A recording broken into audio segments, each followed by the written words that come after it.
So Fernando, we're at that point of the season where if you were getting a report card for your parents, this would be the time of year that you'd get a half-term report. What do you think you would say? Well, I think it has been an intense first half of the season for us, with some up and downs. The midfield is amazingly tight, so you can get very different results with a different approach on the weekend or different luck on that weekend. So, here we are in Hungary. The time lapse is on the short side, so we will see an amazing battle again for the positions between 6th and 15th. It's going to be very tight. And looking forward. On Monday, some holidays for everyone, very well deserved. I think for the team, the mechanics, both factories, they really need some time off, and looking forward. Martin Bukowski's already said some really nice things about you. The team, Alan Permain this morning was saying how well you've settled in. Do you feel like this year has gone so far as well as it could have done on your return? Well, I think there are always things that you can improve. The adaptation took 5-6 races. It could be a little bit faster than that. And even now, I think we still face some small mistakes in the weekend here and there from my side, from the strategy side, the tire management. There's still things that I need to relearn and to adapt. But overall, I'm happy with the performance.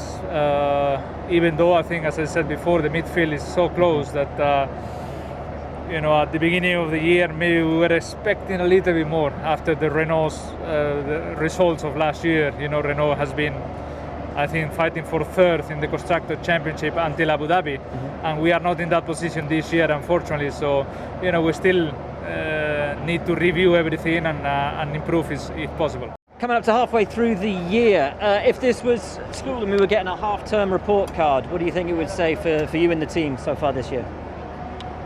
Not my worry to give any numbers. So if you look where we are, that's the true story, and we have one number. Some others have much more numbers. So, do you think that number one should be a little bit higher, given how competitive the pace has been in the races itself? Yeah, obviously we finished inside the top 10 once and got penalized, but that's racing. That's you get where you finish, and it doesn't matter what we think or deserve or not deserve. That's what we have, and that's what they say, reality. I don't know. But anyhow, like it or not, that's how it is. Do you think it will get any easier in the second half of the year, or will everything be sort of focused on 2022 by then? I think it depends on every team. I guess one team decided before the season even started, and sooner or later everybody will go that road. Obviously, if you're fighting closely for championship, it might change between the teams, but it's not gonna suddenly change overnight where we are against the guys that we are racing against. And Hey Sebastian, we're at that point of the year where it's halfway through and half-term report. And nobody wants to give interviews anymore. What, already? Halfway through the year? It starts in race one with interviews. I'll try and make it short and snappy. How do you reflect on this opening part of the year and this new voyage that you're having with Aston Martin?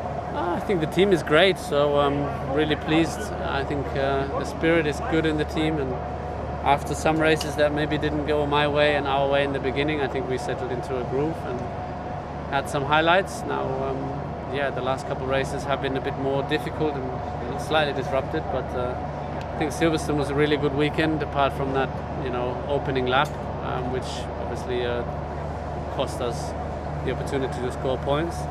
So we'll see what we get here, but it's been a bit of a mixed bag, but I think there were some really positives. It's a bit of an outlier, this track. It's a bit of an outlier. What are your expectations this weekend?